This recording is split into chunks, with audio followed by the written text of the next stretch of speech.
నిశ్శబ్దమైన విశ్వం, అనంతమైన చీకటి, అందులో తేలియాడుతున్న కోట్లాది గెలాక్సీలు. ప్రతి నక్షత్రం, ప్రతి గ్రహం, ప్రతి అణువు ఒక ప్రశ్నను అడుగుతున్నాయి. మనమెవరు? ఈ విశ్వాన్ని ఎవరు సృష్టించారు? దేవుడు నిజంగా ఉన్నాడా? ఇవి సాధారణ ప్రశ్నలు కావు. ఇవి మానవ మేధస్సును వేల సంవత్సరాలుగా వేధిస్తున్న అత్యంత లోతైన ప్రశ్నలు. తత్వవేత్తలు, శాస్త్రవేత్తలు, యోగులు, మహర్షులు ఈ ప్రశ్నకు సమాధానం కనుగొనడానికి జీవితాన్ని అంకితం చేశారు. కాని ఆ సమాధానం మనకు ఊహించిన దానికంటే ఎంతో ఆశ్చర్యకరంగా ఉంటుంది. చాప్టర్ 1, భయం దేవుడిని సృష్టించిందా? ఇప్పుడు లక్షల సంవత్సరాల క్రితం భూమిపై ఉన్న మొదటి మనిషిని ఊహించండి. మెరుపు ఆకాశాన్ని చీల్చినప్పుడు, ఉరుము పర్వతాలను కంపించినప్పుడు అతని గుండెల్లో ఒక్కటే ప్రశ్న మెదిలింది: ఇది ఎవరు చేస్తున్నారు? అజ్ఞానం, భయం. ప్రకృతి శక్తుల ముందు చిన్నబోయిన మనిషి ఆకాశాన్ని చూసి ఇలా అన్నాడు: అక్కడ ఎవరైనా ఉన్నారో?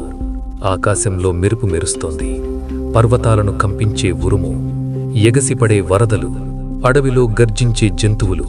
ప్రకృతి అతనికి అర్థం కాని ఒక మహాశక్తిలా కనిపించింది. అతని హృదయంలో ఒకే ఒక్క భావన పుట్టింది: భయం.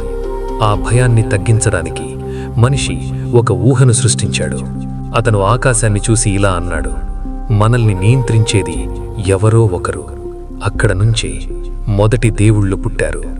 అగ్ని, సూర్యుడు, వరుణుడు, ఇంద్రుడు. ప్రకృతిలోని ప్రతి శక్తికి ఒక దేవుని రూపమిచ్చాడు. అలా మానవ చరిత్రలో దేవుడి కథ మొదలైంది. చాప్టర్ 2, దేవుడు సమాజాన్ని నియంత్రించడానికి పుట్టాడా? కాలం గడిచింది. మనుషులు గుంపులుగా జీవించడం ప్రారంభించారు.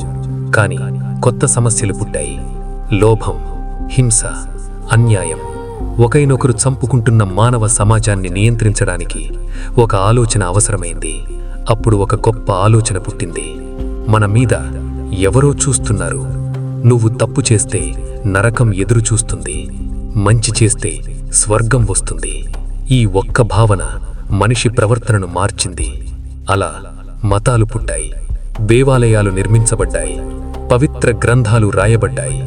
దేవుడు సమాజాన్ని నియంత్రించే అత్యంత శక్తివంతమైన భావనగా మారిపోయాడు. చాప్టర్ 3, శాస్త్రం చెప్పిన ఆశ్చర్యకరమైన నిజం. కాని కాలం మారింది. మనిషి విశ్వాన్ని పరిశీలించడం ప్రారంభించాడు. టెలిస్కోపులు గెలాక్సీలను చూపించాయి. భౌతిక శాస్త్రం ప్రకృతి నియమాలను వివరించింది. అప్పుడు ఒక ఆశ్చర్యకరమైన విషయం బయటపడింది: ఈ విశ్వం మొత్తం ఒక అద్భుతమైన క్రమంలో నడుస్తోంది. గ్రహాలు సూర్యుని చుట్టూ తిరుగుతున్నాయి. గెలాక్సీలు ఒక మహానాట్యంలో పాల్గొంటున్నాయి. ప్రతి అణువు కూడా ఖచ్చితమైన నియమాలను పాటిస్తోంది. ఇది చూసి ప్రపంచ ప్రసిద్ధ శాస్త్రవేత్త ఆల్బర్ట్ ఐన్స్టీన్ ఇలా అన్నాడు: ఈ విశ్వంలో కనిపించే క్రమశిక్షణే నా దేవుడు. అంటే దేవుడు ఒక వ్యక్తి కాదు, దేవుడు ఒక శక్తి, కాస్మిక్ ఎనర్జీ. చాప్టర్ 5, ఉపనిషత్తులు చెప్పిన గొప్ప రహస్యం. వేల సంవత్సరాల క్రితం భారతదేశంలోని మహర్షులు ఒక ఆశ్చర్యకరమైన సత్యాన్ని ప్రకటించారు: దేవుడు ఈ విశ్వానికి బయట లేడు, ఈ విశ్వమే దేవుడు. చెట్లు, నదులు, పర్వతాలు, నక్షత్రాలు అన్నీ ఒకే చైతన్యపు రూపాలు. ఇదే అద్వైత వేదాంతం. ఈ గొప్ప సత్యాన్ని ఉపనిషత్తులు ఇలా ప్రకటించాయి: తత్ త్వం అసి, అంటే అదే నువ్వు. దేవుడెక్కడున్నాడో?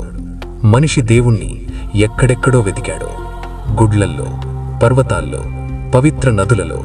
కాని మహర్షులు ఒక అద్భుతమైన సత్యాన్ని చెప్పారు: కళ్ళు మూసుకుని నీ లోపలికి చూడు. నీ లోపల నేను అని అనిపించే ఒక స్పృహ ఉంది. అదే చైతన్యం, అదే ఆత్మ, అదే నువ్వు వెతుకుతున్న దేవుడు. Final revolution. కాబట్టి చివరి ప్రశ్న: దేవుడు నిజమా లేక మనిషి ఊహనా? రూపం ఉన్న దేవుడు మనిషి ఊహ.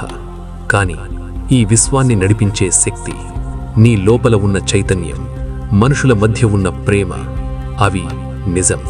అప్పుడు చివరి సత్యం ఒక్కటే: మనిషి తన భయాన్ని జయించడానికి దేవుడిని సృష్టించాడు. కాని ఒకరోజు తన అహంకారాన్ని జయించినప్పుడు అతను ఒక గొప్ప సత్యాన్ని తెలుసుకుంటాడు. నేనే బ్రహ్మను, అహం బ్రహ్మాస్మి. ఈ విశ్వంలో నువ్వు చిన్నవాడివి కాదు.